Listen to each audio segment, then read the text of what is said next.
गांव में शिवराम नाम का एक व्यक्ति अपने पत्नी सिया बाई के साथ रहा करता था।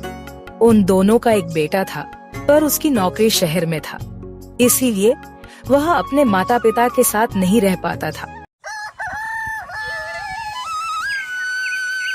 एक दिन शिवम बोला, माँ पिताजी आप दोनों मेरे साथ चलो ना, हम सभी शहर में साथ में रहेंगे। नहीं बेटा, हम वहाँ शहर में नहीं रह पाएंगे और मुझे यह खूबसूरत गांव छोड़कर कहीं नहीं जाना। यही हमारे सभी रिश्तेदार हैं और हम यही रहेंगे। पर आप लोग मेरे साथ चलते तो अच्छा होता। बेटा तुम हमारी फिक्र मत करो, हम आराम से रह लेंगे और हमारे साथ तुम्हारा नौकर श्यामू भी है जो हमारी देखभाल करेगा। तुम अब सिर्फ अपनी नौकरी के बारे में सोचो और अपना ख्याल रखना। हमारा आशीर्वाद तुम्हारे साथ सदैव रहेगा। यह सुनकर शिवम माँ पापा का आशीर्वाद लेकर शहर चला गया। अब घर में शिवराम और सिया बाई अकेले रहते थे और साथ में उनका नौकर श्यामू घर का सारा काम करता था, जैसे झाड़ू पोछा, साफ सफाई, पानी भरना, खाना पकाना। श्यामू कई सालों से उनके पास काम कर रहा था, इसलिए शिवराम और सिया बाई उस पर पूरा विश्वास किया करते थे।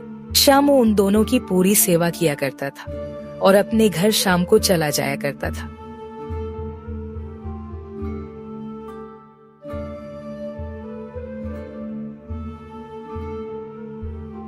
घर पहुंचने के बाद श्यामू की पत्नी ने बोली, आजकल आपको आने में बड़ी देर हो रही है, ऐसा क्यों?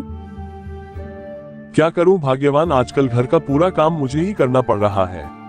उनका बेटा नौकरी के लिए शहर चला गया है, अब दोनों बेचारे अकेले हैं।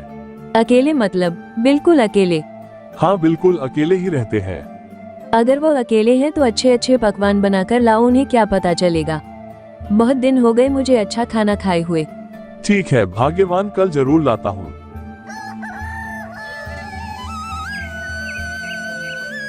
अगले दिन श्यामू काम पर गया और अंत में चोरी चुपके अच्छे पकवान अपनी पत्नी के लिए बनाए और अपने घर ले आया। फिर श्यामू रोज ऐसा ही किया करता था। देखते ही देखते श्यामू की पत्नी का लालच बढ़ता गया। उसने खाने के अलावा घर की चीजें चुराने का आश्वासन अपने पति को दिया। फिर एक दिन श्यामू ने चुपके से चम्मच चुराया और दूसरे दिन लौट आ चुराया और ये सिलसिला ऐसा ही चला रहा। एक दिन शिवराम रोज की तरह काम से घर वापस आया और अपना लोटा ढूंढने लगे। अरे श्यामू, वह लोटा कहाँ रखा? मालिक यहीं कहीं होगा। शिवराम ने बहुत ढूंढा, उन्हें लोटा कहीं नहीं मिला। अगले दिन सिया बाई अपना चम्मच ढूंढ रही थी, लेकिन उसे भी वह कहीं नहीं मिला। तब सिया बाई ने सोचा, जरूर कुछ गड़बड़ है, ये सारी चीज अपने आप कहाँ जा सकती है। सिया बाई ने अपने पति शिवराम से कहा, ए जी सुनते हो, हमारे घर की चीजें एक एक करके गायब हो रही है, जरूर कुछ गड़बड़ है। हाँ भाग्यवान, मेरा लोटा भी कुछ दिनों से गायब है, जरूर कुछ गड़बड़ है। अगले दिन शिवराम घर के बाहर जाकर कुछ बिच्छू पकड़कर एक डब्बे में रख देता है और डब्बे को घर के अंदर ले आता है और श्यामू को देखकर कहता है, श्यामू, यह डब्बा मेरे पलंग के सिराने रख दे, इसमें सोने के जेवर है, कल बैंक जाकर इसे जमा कर देना है, आज के दिन संभाल कर रखना पड़ेगा। श्यामू ने वह डब्बा लिया और पलंग के नीचे रख दिया और अपना रोज का काम करने लगा। लेकिन काम करते समय श्यामू का ध्यान उस डब्बे पर ही था। जैसे ही दोपहर का खाना खाने के बाद शिवराम और सिया बाई सोने के लिए चल दिए।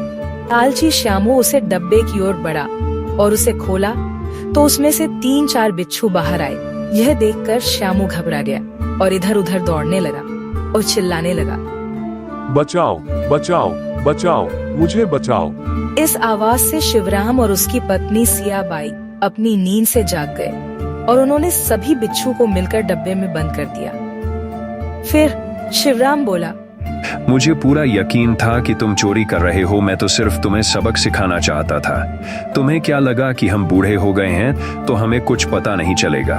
मैं तो पहले ही समझ गया था कि तुम खाना लेकर जाते थे।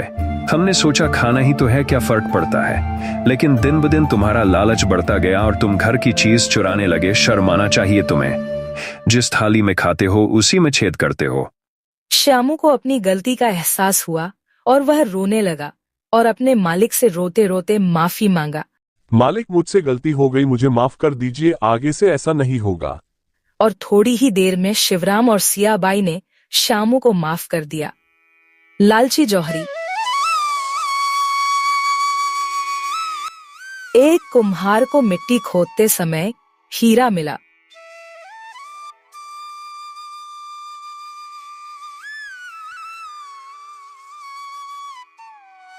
उसने पत्थर समझकर अपने गधे के गले में बांध दिया। कुछ दिन बाद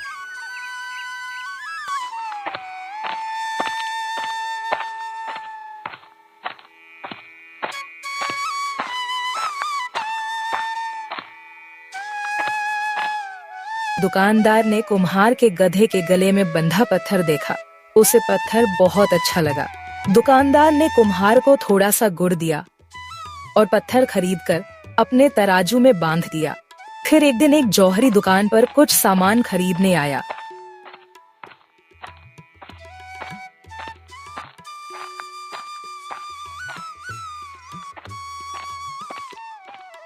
उसने तराजू पर बंधा पत्थर देखा और समझ गया कि ये तो कीमती हीरा है।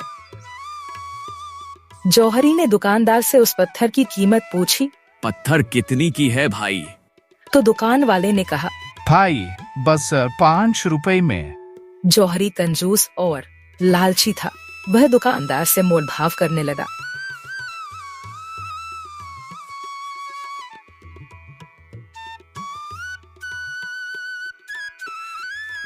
जौहरी ने सोचा कि अभी जल्दी ही क्या है, कल आकर एक बार फिर से मोल भाव कर लूंगा, नहीं माना तो 5 रुपए देकर खरीद लूंगा।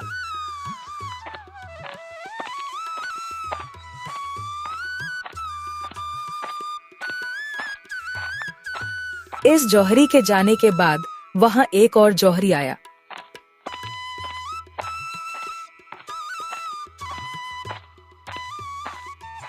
वह भी पत्थर को पहचान गया और उसने उसकी कीमत पूछी। ये दुकानदार 5 रुपए बोला। दूसरे जौहरी ने तुरंत ही वह पत्थर 5 रुपए देकर खरीद लिया। अगले दिन पहला जौहरी दुकान पर आया और बोला, भाई वह पत्थर मुझे दे दो और 5 रुपए ले लो। दुकानदार ने कहा, कल आपके जाने के बाद एक और जौहरी आए थे, वे पत्थर को 5 रुपए में खरीद कर ले गए। ये सुनते ही पहला जौहरी क्रोधित हो गया। उसने दुकानदार से कहा कि तू मूर्ख है, वो कोई सामान्य पत्थर नहीं था, लाखों रुपए का हीरा था, तूने सिर्फ 5 रुपए में बेच दिया। ये सुनकर दुकानदार ने कहा, मुझे तो पत्थर और हीरे की परख नहीं है, आप जौहरी हैं, आप उस हीरे को पहचान गए थे, फिर भी सिर्फ 1 रुपए के लिए आपने कल पत्थर नहीं खरीदा। मुझसे बड़े मूर्ख तो आप ही हैं। आपके पास अवसर था, लेकिन लालच और कंजूसी के चक्कर में अब आपको पछताना पड़ रहा है। लालच से इंसान अपना वो सब कुछ खो देता है जो उसके पास होता है, इसलिए कभी लालच नहीं करना चाहिए।